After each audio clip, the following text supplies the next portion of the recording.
Welcome into PressBox Live. I'm Stan the Fan Charles of PressBox and PressBoxOnline.com. And with me, as always on these Mondays, is Ross Grimsley, the old left-hander who wore number 39 for the Baltimore Orioles, and it's right behind him on the wall.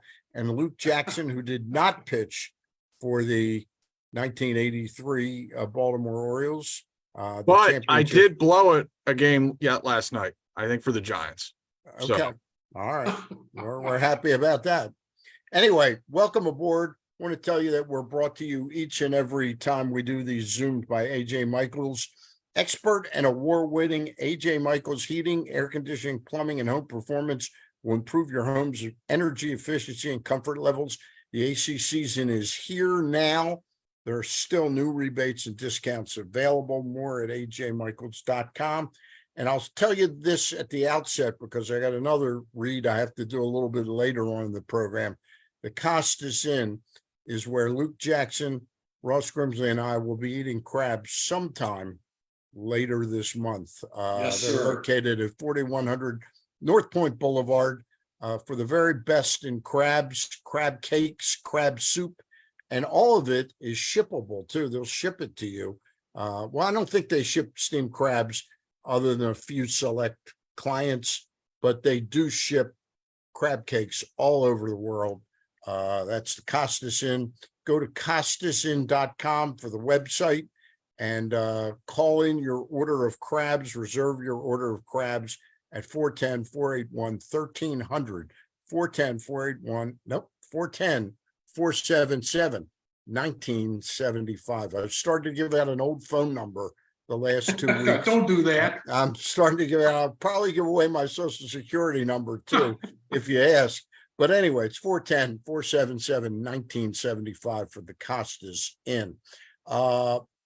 Guys, Ross and Luke. Ross, the Orioles celebrated their last World Series over the weekend. That's 40 years. Amazing. Unbelievable. It's absolutely unbelievable. From your time with the Orioles, and you were acquired when, in 74? The winter of 73. 73. And you were with us on and off for 8 years? For 4 years. For 4 years. And then I was a free agent, went to Montreal, and came back to the Orioles in 82, which was my last year. And that was Earl's last season before he came back again. Right. But all kidding aside, could you have ever imagined what the Orioles stood for in baseball from 1966 through 1983, that there would be a 40-year lag where they would not even have appeared in a World Series? Right. No, that's unbelievable. That just tells you how hard it is to get to the World Series, much less win the World Series. So 40 years, it's went by in a flash, but, and to not be in one that long is just, it seems mind-boggling. I mean, Seattle's never been in a World Series, I believe. Correct. If I'm not mistaken, but to not be in one for that long is really amazing. And they've had some pretty decent teams, but back in the, the 70s, I was fortunate enough to play with the Reds and the Orioles, the two winningest teams in the 70s. And it was just, you go to the ballpark, you expected to win. And if you didn't, you won the next night. And it was never, and that's the feeling now you're getting with this young group of guys. I mean, I don't think they know where they're at for sure. They're in the major league, but they're having a great time. In this day and age, they're playing together. They're probably one of the best fundamental teams in baseball. Talking to several people over the last week, a couple of Hall of Famers, some announcers, some scouts that I know, talking about so there are some poor baseball teams and there's some terrible baseball teams. But the Orioles, and we had Shane Turner, who was a scout with the Giants, has done every job over there. He made the comment last year at Delmarva, I believe it was Delmarva or Aberdeen, that the players there, they do so many things right. And that's just something that you don't see now in baseball, hitting a cutoff man, running the bases, pitchers covering first, that type of thing. The pitchers throwing the bases, catchers blocking balls, which is another thing. But Yeah, the Orioles do a lot of good things, and that's just a credit to their organization and what they're doing now.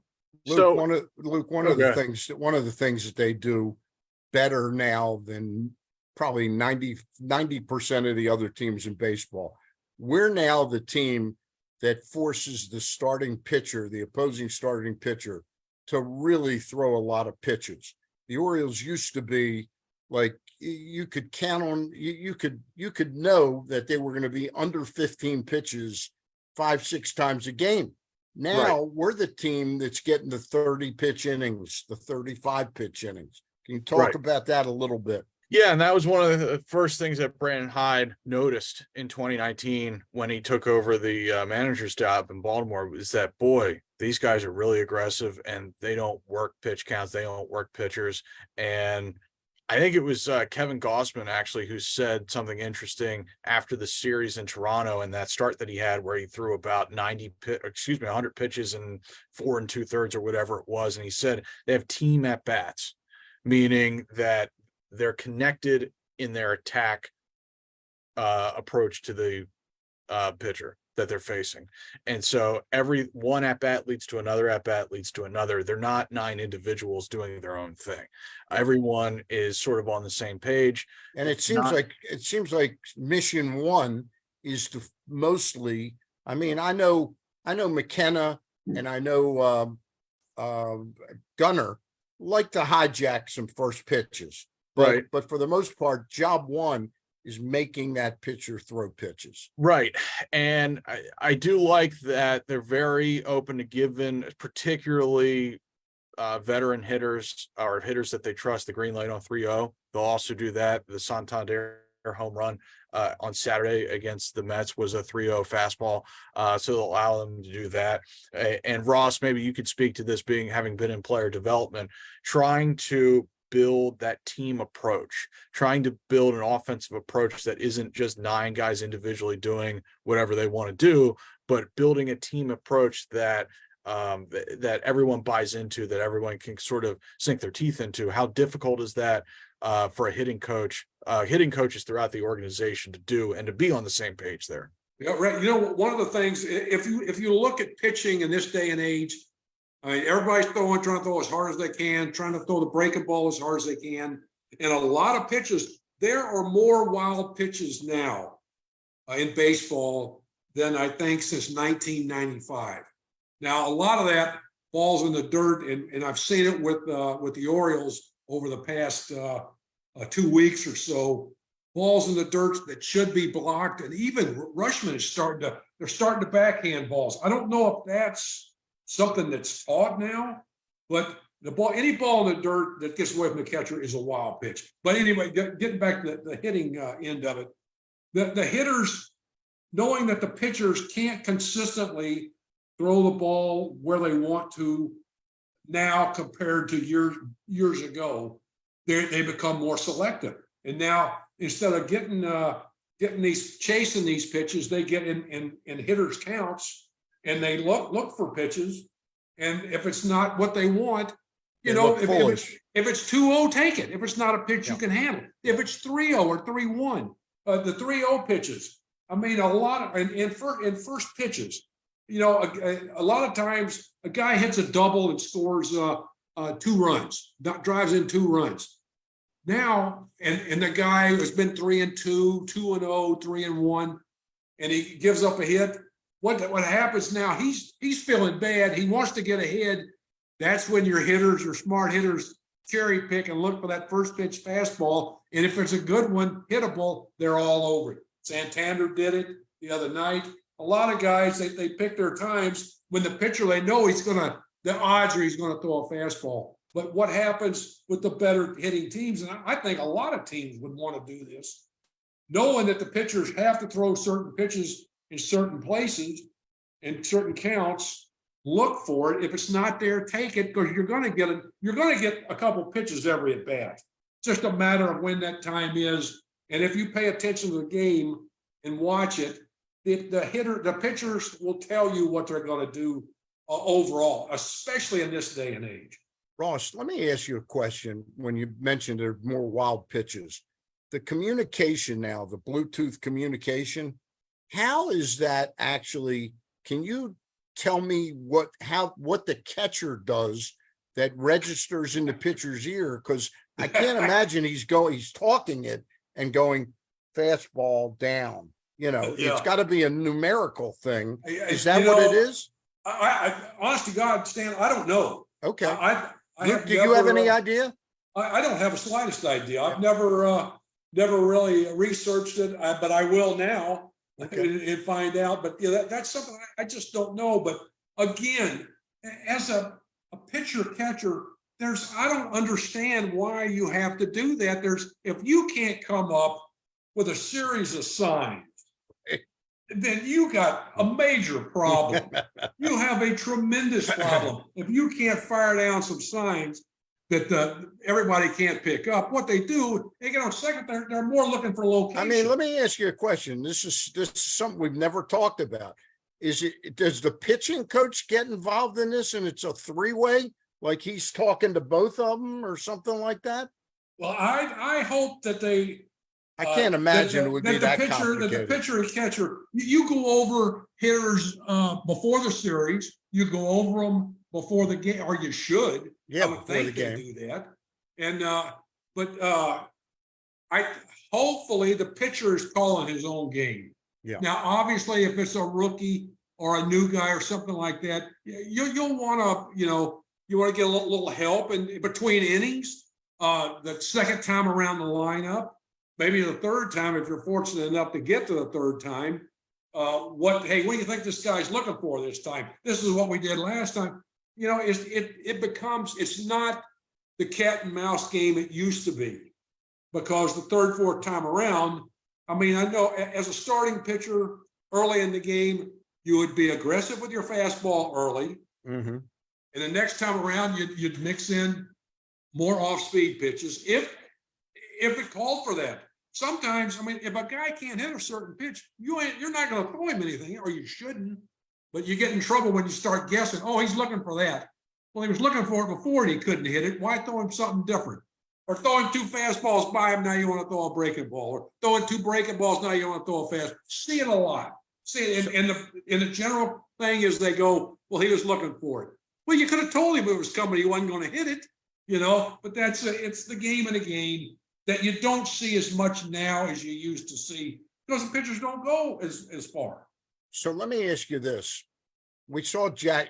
Did you get to see Jack Flaherty's debut with the Orioles last week? I didn't see very much of it, no. Jack Flaherty in 2019 was one of the very best pitchers in baseball. He threw like 190 some innings, I think, and he had an earned run average in the twos. He's been injured in each of the seasons since then. This year, he started every time he's been called to go to the post. He's got, I think, 21 or 22 starts now. Remember the story we talked about 6 or 8 weeks ago where the Cardinals, who just signed, is it Wilson Contreras, the free agent catcher? And they were having trouble. They said, we got to move him from catching because we don't like the way he's calling a game. He's going to play outfield. And it became very public and all this. Then a week later, he was back catching. Jack Flaherty in early May had a game where he pitched 2 1/3 innings. And I think it may have been against Toronto, where he gave up 10 runs in 2 1/3 innings. And he had 2 other games like back to back 3 weeks, 4 weeks later, where he went like 4 innings. He gave up 6 runs. The next time out, it was 4 innings and 6 runs. Those were his really horrible outings. If you take those outings out of his body of work this year, you probably have 19 starts or 18 starts of 3.4 ERA. Can a catcher be that bad defensively in calling a game that he gets the pitcher totally distracted and off his game? It can happen. I mean, I know when I first came to the Orioles, the catcher was Earl Williams. Big money. He didn't want to catch. I mean, I knew Earl from Atlanta when I was at the Reds, and I knew him. He didn't like catching, but you know what? I threw to him with no problem. We just somehow or another, but if you go over what you want to do, what you can do, the other key is the guys catching in the bullpen in between starts. Mhm. They don't do that now as Right. often. Yeah, I mean that was. I mean, I know one of the things that I like to do as a coach is, I mean, and there was a lot of work to have the catchers do it, but it meant something. And also catch your bullpen guys, because I was in Atlanta with Leo Mazzoni, who I think was an outstanding pitching coach. And he was in a losing situation with the Orioles. He had a no-win deal there. Terrible. And that was because he didn't start out in the minor leagues to develop. He had a deal going that I took to the Seattle and took to the Giants. It worked great, but we did it in the minor leagues, and he wasn't able to do that.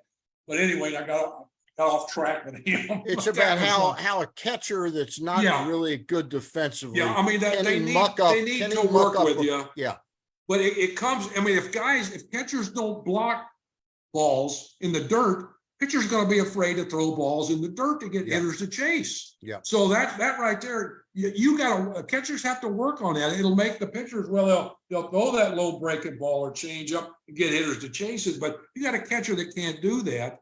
There was only one catcher that I ever asked to not throw to, and that was he couldn't get down low enough to give the low targets, and that was just that was tough to do. And I mean it was with the Reds. Who was it? Yeah, it was with the Reds. It was a third string guy. I mean, that we got, and he's a good guy, but he just couldn't get low enough to give us. It's pretty bad when a catcher can't catch. Well, no, really. I mean, he can't catch, can't block, and they're mainly there as for hitting and pinch hitting and stuff, and but sometimes it's just not that often. You got a guy in the big leagues that's a big league player. Dempsey loves to tell the story about Steve Stone when he got here. Perfect. He went out to the mound and he said, "The bases are loaded. I want that curveball now in the dirt." And Steve Stone goes, "But it's going to get by you." He goes, "Trust me, you won't throw a pitch that will get by me." Right. What kind of confidence does that give? Well, I got another one for you. When I was in Montreal, Gary Carter was the catcher. All right. Now I had started the first year there. I was doing the Jim Cott thing, throwing. I won 20 games doing that. Right. I didn't throw real hard. I had a lot of off-speed stuff. Carter said, "I'm not even giving you a sign. Just throw the ball. I'll catch it." So that's pretty good right there. I didn't have to wait for a sign or nothing. I just got the ball, got back on the mound, and threw it. Caught the ball. He said, "I'll catch it." Just he wanted to know when one pitch was coming, though, and that was another thing. But he just no sign. I'll catch the ball. Luke, what were your impressions from Flaherty the other day? More velocity than I anticipated. Because in the first inning, he started out like 90-92. And I'm thinking, okay, this is not the 2019 Jack Flaherty that I remember from the playoffs and whatnot. But then he got it up to about 97 later in the game. But I thought that his work getting out of a bases loaded 1-out jam in the sixth was some of the best work by an Orioles starter this year in terms of executing a breaking ball to get out of that inning against, I think, Chapman and Kirk. Is particularly the Chapman at bat, just a masterclass in executing a breaking ball down and away to a right-handed hitter when you got to have it in a tight situation when you're protecting a 2-run lead. So, and Brandon trusted him in that situation, and Flaherty repaid that trust. Luke, Ross, I know you don't see all the games, so some questions I'll direct to Luke, but the other night in Philadelphia, Shintaro Fujinami came in, and who was pitching that game for the Orioles? The starter who walked a couple guys in a row. It was in Toronto. Grayson. It was Grayson. Grayson had walked 2 in a row. They brought in Fujinami. He walks the third guy in a row, then hits the next two batters. And I think it Right. was ahead 0-2 on the first one. Mhm. Yeah. And ended up the inning got away from him, and they scored like 3 or 4 runs. But he comes in yesterday, and it was a tight ball game yesterday, and he was absolutely lights out.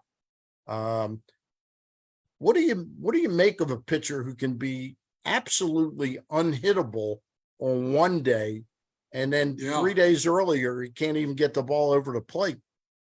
Right. I am, I've seen him throw, and we've all seen him throw a few times since he's been with the Orioles. And, he's got the stuff. That's not a problem. And I think a lot of it is a concentration thing, pitch to pitch, what I want to do with this particular pitch in this particular count, where do I want to throw it?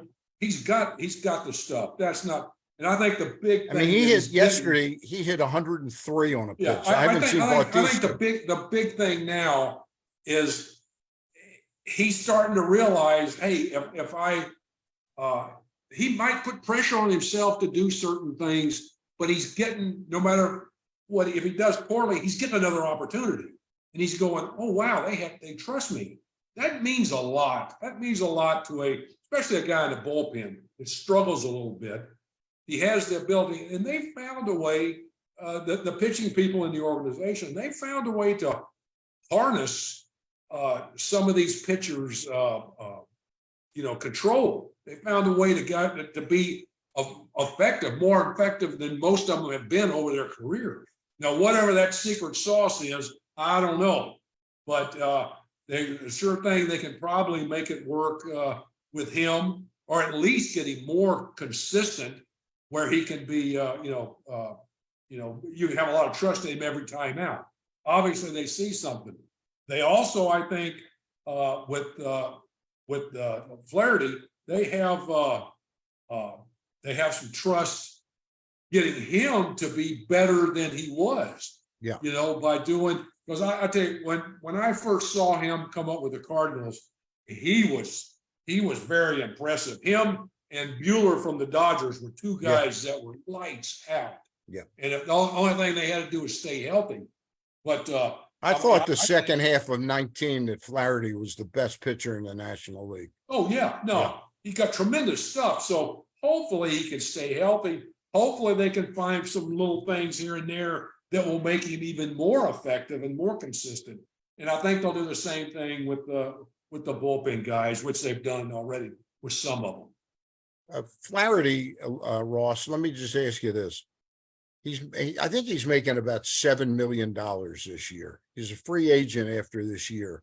If he and Holt and Adley, and the pitching analytics people really hit it off, and he does a mini version of what Rick Sutcliffe did with the 84 Cubs when he went 16-1, and let's just say Flaherty goes 8-2 with a 2.8 ERA.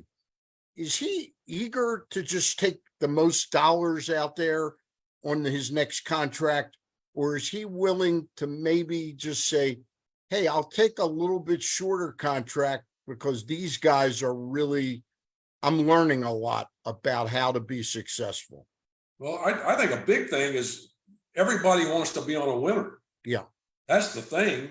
And the Orioles look like they could be a winning team for several years in the future. And I think that moving the fence back, Mhm. that was a huge thing. Yeah. For possibly getting a quality free agent pitchers. So I think that's something that playing for the Orioles, who possibly could get back the way it was, in the 60s and 70s and 80s, getting on a team that they go out and expect to win, and they're one of the best overall fundamentally sound teams in the game. So I think that would mean a lot to want to be there and be on that particular thing. But who knows? Well, who knows what somebody might offer him? That's another thing. If Yep. somebody offers you $20 million and Yep. the Orioles offer you 5 or 10, I mean, which is that's a lot of money. Yep. But still, you're getting double. I mean, you got to think of that. And I'm sure that comes into play. So we'll have to wait and see on that. I'll just, the one experience I've seen like that was, do you remember Jeff Weaver? Yeah. And you remember when he went to the Cardinals and they unlocked something in him, Jeff Weaver, and he had a great comeback, and then he signed somewhere else. And Dave Duncan had been his pitching coach, and it was clear that Duncan had an impact on him, and he was never the same pitcher again. So he got a good 2-year contract somewhere, but was never successful again. Right. That's I think that's what I was saying, that you got to weigh the what's best for me and my family. Yeah. But I you'd want to go. I mean, in my situation, when I was with the Orioles in '77, or up till it became a free agent, I wasn't going to get that kind of money with the Orioles, and it was a supply and demand thing. Yeah. Here's a left-handed pitcher on the market who's going to win double figures, who averages 12, 13 wins a year. So that was a big thing. So they offered me more money than I ever dreamed of. I couldn't even count that high, and it's one thing. And it was a Montreal Expo team with a lot of young players. Yep. Much like the Orioles. Yep. Yep. And so you go there and you see that, and that's something that you take into consideration as a free agent. Luke, player. give us some news on the Orioles front. What's the latest with DL Hall? He is in Norfolk. He pitched, I think, 2 innings this weekend in 1 appearance, and he struck out 5 in relief. And so I would imagine that this month he'll work in relief for the Tides, and he'll become an option for them in September. The Orioles in September. That would. Do you think he becomes an option before the postseason rosters are in place? Yes, I think that's very possible. What do you think happens with Tyler Wells? I think he comes back as a bullpen arm, most likely, or they freshen him up, and he gets a spot starter too, and they skip like a Dean Kramer. They skip a Kyle Bradish. You might have noticed that last turn through the rotation, both of those guys had command outages, which Ross can speak to, perhaps being related to fatigue. Maybe, I don't know. It was the 6th inning on Friday. Dean Kramer suddenly couldn't throw strikes, and Kyle Bradish yesterday walked 5, which was very reminiscent of Kyle Bradish when he first came up last year, and not so much this year. So I could see. I could definitely see Tyler Wells getting a spot starter to give those guys a break, but he's got to get freshened up. He's got to get right, and I assume that they're going to do that this month with him. What about Mullins and Hicks? Mullins rehabbed at Bowie over the weekend. He should be back soon, and then Hicks is supposed to be going on a rehab assignment fairly shortly. Have you heard anything about Mullins even being activated by tomorrow? No, haven't heard anything about that. Who goes when Mullins gets added to the roster? Is that a McKenna for Mullins? Would not be surprised.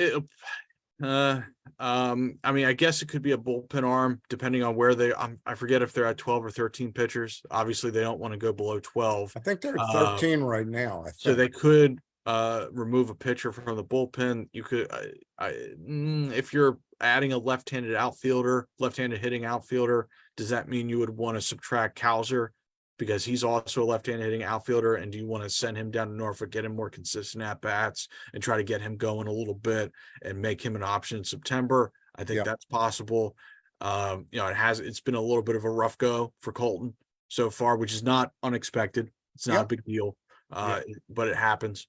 Or you could go with McKenna, who again, a little different skill set as a right-handed hitting outfielder. So we'll see. And what do you make of the experiment now with Mateo starting in center field last night? Does that bode more well for him to stay when they get a numbers crunch, or McKenna? I mean, I just was wondering, or Cowser. In other words, it doesn't look like they're ready to just dismiss Mateo. Correct. Yeah. They would have done it already. Yeah. And called up Ortiz. Interesting to me that it seems like Gunnar Henderson has really become that everyday Yeah, he's a shortstop. shortstop. Yeah. And good on him because he earned it.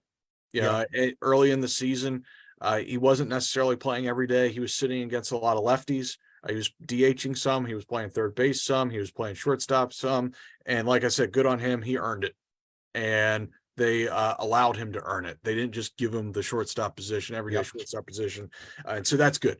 In terms of Mateo, it was interesting to see him out in center field because you figured that was just like a spring training experiment. Yeah. And then you kind of forget about it. But I think that probably does bode well for his chances to stick around, especially if McKenna goes down and they need a right-handed hitting outfielder who could play center. I think that, does help his chances. And I think they see him still as a nice pinch running piece, in a late game situation. All right. A couple more questions for Ross and Luke Jackson in just a second. Now's the time to place your baseball bets and your preseason football bets with Superbook Sports. Superbook is the most trusted name in Vegas. And now you can use promo code Stan Charles, that's me, Stan Charles 23, to score up to $250 with their first bet bonus. Win or lose, they will match your first bet up to $250 with promo code Stan Charles 23. All one word with no spaces. Don't miss out on this season with some money with Superbook Sports and promo code Stan Charles 23. Visit superbook.com for terms and conditions. Gambling problem? Call 1-800-GAMBLER. Don't forget, when you go to Oriole Park, stop out there at the brand new Superbook Cafe and sports book out there. All right. Last couple of questions for you guys. Ross, you didn't get to see up close and personal like we did the New York mess, as I call them.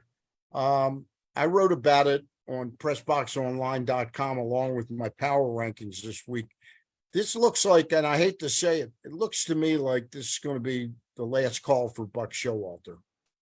Possibly. I mean, they are just. I saw them a few weeks ago, and they're just terrible. I mean, I hate to say that, but they don't. You saw them a couple of weeks ago, though, when they still had some named players like Tommy Pham, Mark Canha.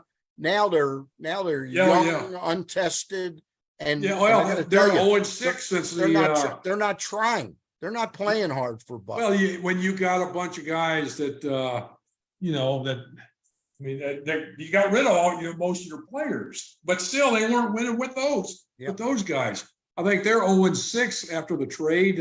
I think the Reds are 0-6. There's a couple other teams that are 0-6 after making all the moves. But yeah, the Mets, I'm surprised that they just do so many things poorly. Yeah. Which is unbelievable. And Friday night, Lindor gets on second base with, I think there was one out, Luke, and Pete Alonso comes up and he gets caught. That wasn't like a straight steal. He sort of got caught up and they just picked him off like halfway between second and third. You see guys try to go to third base from second on ground balls to shortstop. I mean, there was no hesitation. They just take off. Nobody out. Yeah. I mean, there's stuff. And I read a thing today about the White Sox, the pitcher that got traded to Kenyon Middleton on the Did Yankees you read that? now. I haven't read it. I read it.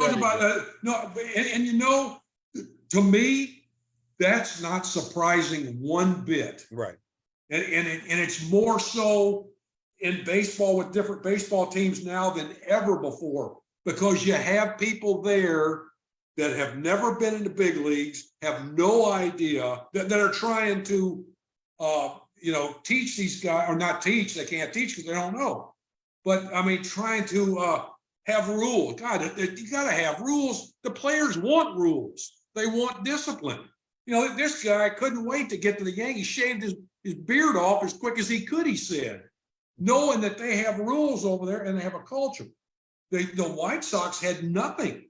No rules. The people they didn't have to come to PFP or any of the stuff like that. That's ridiculous. We've been around long enough that goes to ownership and Jerry Reinsdorf. When he overstepped the general manager, what's his name? Rick Hahn, yeah. Rick Hahn, when he overstepped him and fired Renteria to bring in his old buddy, Tony La Russa, who hadn't managed a game in 11 years. Oh, yeah. That was a disaster waiting to occur, and it still reverberates today. Yeah, Stan, absolutely. I'll tell you something that I was told, along with a lot of the other coaches, in disciplining players. Don't do it. No matter what they do, don't do it. You put your arm around them. You ask them, well, why did you do that? Why did you miss the bus for the third time? Why were you late? Being late now is a thing that is accepted by a lot of people. You're 5 minutes late. You're 5 minutes early. You're late. Yeah. You know, was the whole thing. Now they just come and go when they want. It's like the inmates are running the nut house. Yeah. You know. Yeah. And you can't do that. It's interesting you brought that up, Ross, because someone asked Lance Lynn about Middleton's comments, and he said, you back this I was up. there. He goes, I was there a lot longer, and what he said is true. Yeah, and so he backed it up. But it's interesting also that you hear from some veterans on the Orioles, like Kyle Gibson and James McCann, who comment about how they're young players who come through the farm system. They've reached the major leagues, and they say they play the right way and they conduct themselves the right way. And you mentioned earlier in the Zoom that Shane Turner had mentioned that when he watches the Orioles minor leagues, that he likes the way they operate. That they obviously have hired the right coaches, and they let the coaches coach, and they instill the right things in these players. Is that something that you see as well, I guess? Oh no, yeah. I mean, he mentioned that. I told Elias when we saw him at the thing and down here, Stan, during spring training. I saw him. I told him that. I told Blood the same thing. I said there's a lot of special comments about how you guys are doing things in the minor leagues, and it's really people are seeing it, and that's really something. And let me tell you one little story that with Shane, actually. With the Giants, went to spring training every year, but the big league camp, and that I was there most of the time. So one year we're there, and there was a pitcher that came to the Giants from the Red Sox, and Shane was doing PFP, and he was going through the motions. Now PFP is a pain in the butt. Everybody knows it. Just do it right, get it over with, So this guy was going through the motions. He was flipping the ball behind his back, doing all this crap. Shane dropped the bat, walked off. Now he's on the half field, and Bumgarner, Kane, Lincecum, all your big name guys were there, and they go, Shane, what are you doing? Said, if you are going to let this guy do that, I'm not going to waste my time. And Bochy's going to ask me what's going on. I'm going, hey, you need to ask them. Yeah. I'm not wasting my time hitting ground balls at pitchers. When this guy came from another team to the Giants, we just won 2 World Series in 3 years. You're going to let this guy do that crap? Said, if I was you, he got Bumgarner, he got the 3 big guys. He said, I would never let that happen if I was one of you guys. And so they go, okay, Jay, we'll take care of it, and that's, and they have to be reminded. I know it should have been an automatic. Well, sure, but when I was with the Mariners in Calgary in AAA, I don't know if you remember Billy Swift. Billy Swift was a guy, really outstanding pitcher, and he came down to Calgary on the rehab assignment. And so we did PFP every day in AAA. And I told him, I got him, and there was another guy came down. I said, I'd been with Billy. Just for everybody listening, PFP is pitching fielding practice. Fielding practice, yeah. Okay, I just want to be clear. I told Swifty, who I'd been with his very first year in AA, I said, Swifty, when you do this, can you do me a favor? Go about it the right way. The right way and do it. These people are going to watch you. And if you jack around and do this half-ass, they're going to do it. He goes, Grims, I I said, I understand. I knew he would do it the right way. And most of the guys did. But as soon as they see somebody take advantage of it, and just go through the motions, that's you can't do that. And thank God we got people that would do that. And I think that again, the Orioles are a perfect example of doing things the right way, and it shows. It shows what they're doing. Luke, big series with the Astros coming up. Orioles want to keep this momentum going, and then a 9-game road trip out west. We go to Seattle, San Diego, and Oakland. Yeah, you got the Astros 5th in your most recent power rankings. Yeah. And as you mentioned, the battle between the Rangers and Astros is going to be a really good one. Throughout the last 6-7 weeks of the season. Unfortunately, as you say, they only play 3 more times during the regular season. So we'll see how that goes. And this will be a nice test for the Orioles to see where they are with the defending champs coming into town. Grayson tomorrow against Framber Valdez. So that's a really nice great matchup. Great matchup. And it seems like every time Grayson pitches, he gets matched up against a Cy Young contender or a former Cy Young. But that's the way it is sometimes in the big leagues, right, Ross? You got it. I pitched against some of the horses in my time, being the 3rd or 4th starter in the team. But that was hey, it makes it fun. All right. He's Ross Grimsley, the old left-hander. Luke Jackson is our managing editor of Press Box. Luke, we'll have a new issue of Press Box out on the stands on August 16, correct? 16, you are correct. All right.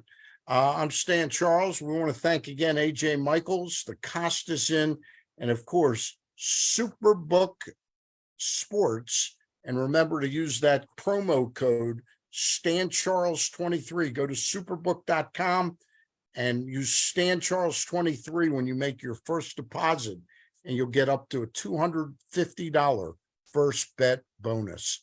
That's it for today. Gary Stein and I will be on Thursday night with Marty Conway and Andy Dolich. We'll be talking sports business Thursday night, 7 o'clock. Take care. We'll see you soon. Bye.